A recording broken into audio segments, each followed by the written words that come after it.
Citadel web series session 1 final episode number 6 शुरू होता है एपिसोड नंबर 5 के एंडिंग से ही, जहां पर केन, नादिया और कार्टर डालिया आर्चर के लोगों ने दोबारा से ढूंढ लिया है और साथ में अब डालिया आर्चर ने केन और नादिया की बेटी को भी बंदी बना लिया है। और अब उसी के हवाले से डालिया आर्चर केन और नादिया को अपना मिशन करने के लिए ब्लैकमेल भी कर रही है और ना चाहते हुए केन और नादिया को उसके इस मिशन के लिए मानना पड़ा कि डालिया आर्चर रसिया की एक ऑटोमेटिक सबमरीन जो इस समय समुद्र के अंदर है, उसके अंदर लगी 5 न्यूक्लियर मिसाइल्स कोड चाहिए और उस सबमरीन केवल केन ही अपनी बायोमेट्रिक्स की मदद से खोल सकता है। और अब अपनी बेटी के कारण ये लोग भी ये करने के लिए मजबूर हो जाते हैं, जिसके बाद डालिया आर्चर के वो लोग इन तीनों को लेकर निकल जाते हैं इस मिशन को पूरा करने के लिए। और इसी पॉइंट पर ये सीन शिफ्ट होता है और हम लोगों को दोबारा से 8 साल पीछे ले जाया जाता है, जिस समय सीटाडेल ने अपना एक मिशन पूरा किया था जिसका नाम रेड सेल। और असलियत में ये वही मिशन जिसमें सीटाडेल ने उस रशियन ऑटोमेटिक सबमरीन को हैक करा था। और इस मिशन को अंजाम देने से पहले जिस समय सीटाडेल की वो टीम जिसमें केन होता है वो लोग इस मिशन को अंजाम देने की पूरी तैयारी कर रहे होते हैं, उस समय ग्रेस ये चीज साफ साफ नोटिस कर ले कि जब से नादिया गई है तब से ही केन काफी ज्यादा डिस्टर्ब हो चुका है और उसके दिमाग में 24 घंटे केवल नादिया ही चल रही है। इसी हाल में केन को इस मिशन को पूरा करने के लिए भी जाना है जिसमें गलती की कोई भी गुंजाइश नहीं है। और मिशन से पहले ही वो ग्रेस से ये बात पता लगाने की कोशिश करता है कि इस समय नादिया कहाँ है, मगर इस समय ग्रेस को भी ये बात नहीं पता होती है कि नादिया कहाँ पर है। तो ग्रेस उसको इस मिशन पर ध्यान देने के लिए बोलती है और साथ में वो नादिया को भूलने की बात भी बोल देती है। अब अपने प्लान के हिसाब से सीटाडेल अपने प्लेन से समुद्र की उस जगह पर पहुंच जाते हैं जहां पर वो सबमरीन कुछ समय के लिए पानी से बाहर आता। और जैसे ही वो सबमरीन दोबारा से पानी से बाहर आता तो केन तुरंत ही अपने प्लेन से पैराशूट की मदद से उस सबमरीन के ऊपर कूदता है और वो उस सबमरीन को ओपन करने वाले लॉक के ऊपर अपनी एक चिप लगा देता है, जिस चिप को इस तरह से डिजाइन किया गया है। उसके बाद सीटाडेल का कोई भी जासूस उस सबमरीन एंट्री वाले गेट कोई भी सीटाडेल का जासूस अपने बायोमेट्रिक्स से खोल सकता है। लेकिन केन अब वो चिप लगाने के बाद एकदम से ही अपना वायरलेस का कनेक्शन हेडक्वार्टर से कुछ सेकंडों के लिए काट देता है और इस समय के बीच में अपने साथ लाई एक और चिप उस जगह पर लगा देता है। और कनेक्शन कट होने के कारण सीटाडेल के हेडक्वार्टर में किसी को भी कुछ भी नहीं पता चलता है कि केन ने उनकी चिप के साथ साथ अपनी भी एक चिप वहाँ पर लगा दी है। और ये दूसरी चिप का काम ये है अब इस सबमरीन को केवल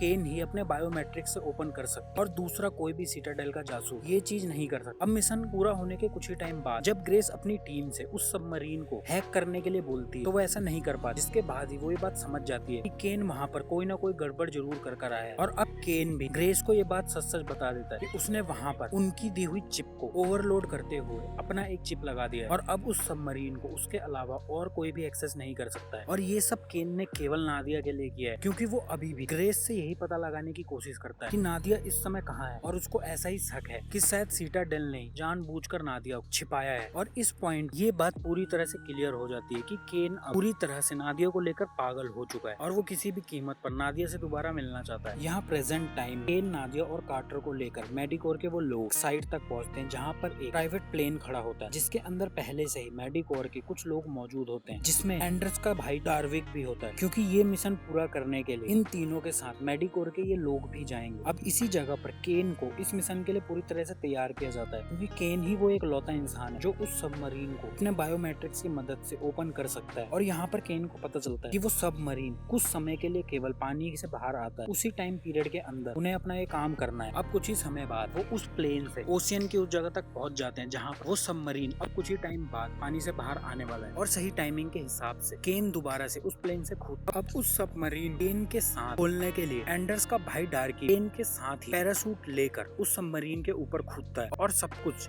एकदम परफेक्टली होता है, जिसमें केन उस लॉक की मदद से अपने बायोमेट्रिक्स सबमरीन का डोर ओपन कर देता है। अब ऐसा होते ही डार्विक केन को उस सबमरीन से पानी में गिराने की कोशिश करता है, मगर केन अपने पैराशूट की मदद तक जाता है। और जब ये सारी चीजें ऊपर प्लेन में बैठी नादिया और कार्टर देखते हैं तो नादिया भी नीचे जाने के लिए रेडी हो जाती है। और जब उसे ये करने से मेडिकोर के वो लोग रोकते हैं तो अब नादिया उन पर अटैक कर उन सभी को जान से मार देती है और अब वो खुद भी पैराशूट की मदद से नीचे पानी में सबमरीन में जाने के लिए तैयार होने लगती है। इधर नीचे सबमरीन के अंदर अब डार्विक पहुंच जाता है जहां वो वहां के सभी सिस्टमों को एक्सेस करके उस सबमरीन में लगी 5 न्यूक्लियर मिसाइलों को सेट करके उनका टाइमर ऑन कर देता है। और अब डार्विक सीधा ही डालिया आर्चर को दोबारा से कॉल करता है और अब जो डार्विक डालिया आर्चर को बोलता है वो काफी ज्यादा चौंकाने वाला होता है क्योंकि डार्विक ने सबमरीन के सभी न्यूक्लियर रॉकेट्स को जिस जगह पर लॉन्च होने के लिए टारगेट किया है वो सभी जगह वो है जहाँ पर मेडिकोर वो 5 फैमिलियर है जिन्होंने मेडिकोर को बनाया है, वही मेडिकोर को कंट्रोल भी कर। और ये सब डार्विक ने इसलिए किया है क्योंकि वो जानता है उसके भाई को डालिया डालिया आर्चर ने ही मारा है। लेकिन अब जब डालिया आर्चर उससे ये पूछती है कि वो उसके बदले क्या चाहता है, तो डार्विक उसे बोलता है कि वो चाहता है कि उसको वो लोग मेडिकोर का मेंबर बना दे, और अगर उन लोगों ने ये नहीं किया तो वो मेडिकोर को पूरी तरह से बर्बाद कर देगा। अब डार्विक की ये बात सुनकर डालिया आर्चर काफी ज्यादा गुस्से में आ जाती है और अब वो डार्विक को बताती है उसके लोगों ने उस सबमरीन पूरी तरह से हैक कर रखा है और अब वो उस सबमरीन को सीधा ही समुद्र की गहराई के अंदर लेकर जाएगी, जहाँ पर वो सभी न्यूक्लियर मिसाइल फटेंगी और उस मिसाइल के साथ उसकी भी मौत हो। और इसी के बाद डालिया आर्चर फोन काट देती है। डार्विक का प्लान पूरी तरह से फेल हो जाता है, पर अब तक केन भी अपने आप को बाहर से बचाकर सबमरीन के अंदर आ जाता है और उसके साथ साथ नादिया सबमरीन के अंदर आकर डार्विक के ऊपर अटैक करके उसको बेहोश कर देती है। अब कार्टर नादिया को ये बात बताता है कि उसको सबमरीन में लगी हुई उन न्यूक्लियर मिसाइलों को रोकने के लिए उस रूम तक जाना होगा जहाँ पर वो मिसाइलें लगी हुई हैं और उनके अंदर से वो सभी कोड्स निकालने होंगे। मगर उस रूम के अंदर जाने की कंडीशन ये है, उस रूम का टेम्परेचर काफी ज्यादा लो है और अगर उस रूम के अंदर उससे कम टेम्परेचर वाली कोई भी चीज गई तो रसियन को ये बात पता चल जाएगी। इसके लिए नादिया अपने साथ लाया हुआ एक केमिकल अपनी बॉडी के अंदर डालती है, जिसकी मदद से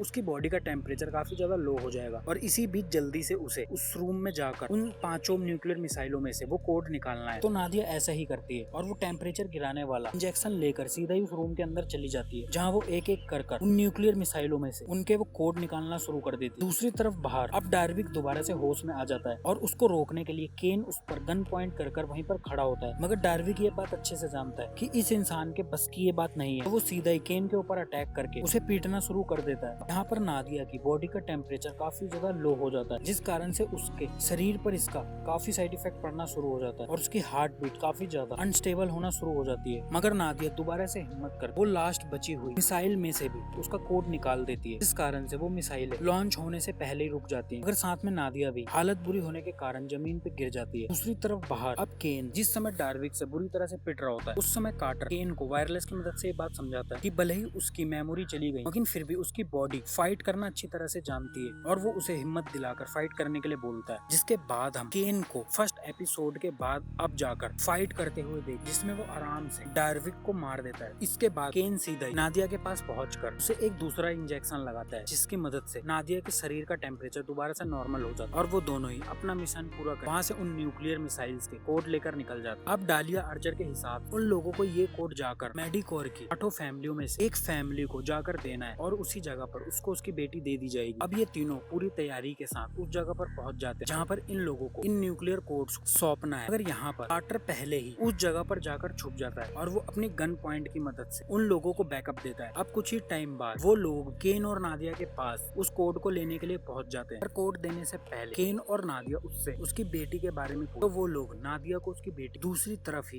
छत के ऊपर अपने एक आदमी के साथ दिखाते हैं और उस आदमी ने नादिया की बेटी को छत के ऊपर लटका कर रखा होता है नादिया और केन को डराने के लिए, कहीं ये दोनों कोई चाल ना चल। मगर कार्टर जब ये सब देखता है वो अपना निशाना सीधा ही उस आदमी के ऊपर लगाता है जिसने नादिया की बेटी को पकड़ रखा होता है। अब उस आदमी के मरते ही यहाँ पर केन और नादिया भी मेडिकोर के उन सभी लोगों को गोली मार देते हैं। मगर वो फैमिली मेंबर खुद को बचाकर वहाँ से भाग जाती है बिना नुकसान। नादिया को उसकी बेटी मिल जाती है। दूसरी तरफ अब जब डालिया आर्चर ये सब पता चलता है, अब वो पूरी तरह से फेल हो चुकी है और अब जैसे ही 8 फैमिलियों को ये बात पता चलेगी वो डालिया आर्चर को जिंदा बिल्कुल भी नहीं छोड़ने वाले। तो अब इस सब से बचने के लिए डालिया आर्चर एक खेल करती है जिसमें वो अपनी उस पूरी जगह को ही उड़ा देती है जहाँ पर वो रह रही हो, और ये सब वो इसलिए करती है ताकि वो फैमिली मेंबर्स की आंखों में धूल झोंक कर ये साबित कर सके कि उस घर के साथ साथ वो भी मर चुकी है। मतलब अब डालिया आर्चर खुद भी मेडिकोर की आंखों में धोखा देकर वहाँ से निकल जाती है। यहाँ अब नादिया, केन और कार्टर अपनी उस बच्ची को लेकर सीधा ही सीटाडेल के उस पुराने हेडक्वार्टर तक पहुँच जाते हैं। यहाँ से पहले उनकी एजेंसी चला करती। यहाँ का नजारा ये बता रहा होता है कि मेडिकोर सीटाडेल को कितनी बुरी तरह से खत्म किया था और इसी जगह पर केन से उसकी वाइफ एबी और साथ में उसकी बेटी भी मिलती है कि बर्नार्ड की वाइफ इन दोनों को बचाकर इसी जगह पर लेकर आ गई। और अब यहाँ पर केन की वाइफ एबी केन से आकर मिलती है तो वो दोनों एक दूसरे को देखकर काफी खुश हो। मगर अब कार्टर और नादिया सेलेस्ट को देखकर काफी हैरान रह जाते और उन्हें समझ में नहीं आ रहा होता कि ये दोनों हस्बैंड वाइफ कैसे बन गए। मगर नादिया और कार्टर दोनों एबी को ये बात नहीं बताते कि वो पहले कौन थी और उसके साथ केन ने क्या किया था। अब कार्टर दोबारा से केन को एक और लिक्विड दिखाता है और ये लिक्विड केन की मेमोरी का बैकअप होता है, क्योंकि कार्टर ने केन की मेमोरीज का एक और बैकअप लेकर रख रखा था और अगर अब केन ये इंजेक्शन दोबारा से ले ले तो उसकी मेमोरी वापस आ जाएंगी। तो केन भी इस बात के लिए मान जाता है और वो जल्दी से उस इंजेक्शन को ले लेता है और अब इंजेक्शन लेते के साथ ही पूरी मेमोरी वापस आने के बाद केन वहाँ से काफी ज्यादा घबराकर दूर चला जाता है और अब दोबारा से वेब सीरीज पास्ट में चली जाती है। यहाँ पर हम देख जिस समय नादिया, केन और सीटा सीटाडेल को छोड़कर वहाँ से दूर चली गई और केन बुरी तरह से इस सब को लेकर पागल हो गया। उसी टाइम केन जाकर डालिया आर्चर से मिलता है और वो वहाँ पर और वो डालिया आर्चर इस चीज की मदद लेता है कि वो उस नादिया को ढूंढने में मदद करे। उस समय डालिया आर्चर भी एम्बेसडर होने के साथ साथ मेडिकोर को भी चला रही है और वो नादिया अपनी मेडिकोर की मदद से आसानी से ढूंढ सकती है। इस बात के लिए डालिया आर्चर बिना किसी कंडीशन के हाँ कर देती है और ऐसा इसलिए होता है क्योंकि डालिया आर्चर और कोई नहीं केन की मॉम है और ये अब सबसे बड़ा सरप्राइज होता है इस वेब सीरीज का। और अब साथ में आज डालिया आर्चर अपने बेटे केन को ये भी बताती है उसके डैड थॉमस की मौत किसी और ने नहीं सीटाडेल ने ही करी। उस समय हुआ ये था कि सीटाडेल ने एक आतंकवादी को मारने के लिए एक बिल्डिंग के ऊपर एयर बॉम्ब छोड़े, मगर बाद में पता चला कि उन लोगों कोऑर्डिनेट्स गलत और वो सभी एयर बॉम्ब जाकर दूसरी बिल्डिंग पर लगे जिसमें कम से कम 130 लोग मरे थे और उन्हीं में से एक उसका डैड थॉमस भी था। मगर इस बात को सीटाडेल ने काफी आसानी से छुपा दिया और उस चीज को एक दुर्घटना बनाकर दुनिया के आगे पेश किया गया और अगर वो चाहे तो वो सीटाडेल से अपने डैड की मौत का बदला ले सकता है, जिसके लिए उसे केवल सीटाडेल डिटेल लाकर उसे देनी होगी, जिसके बाद सीटाडेल के ऊपर केस करेगी और उनको सजा दिलाई। और ये कर ही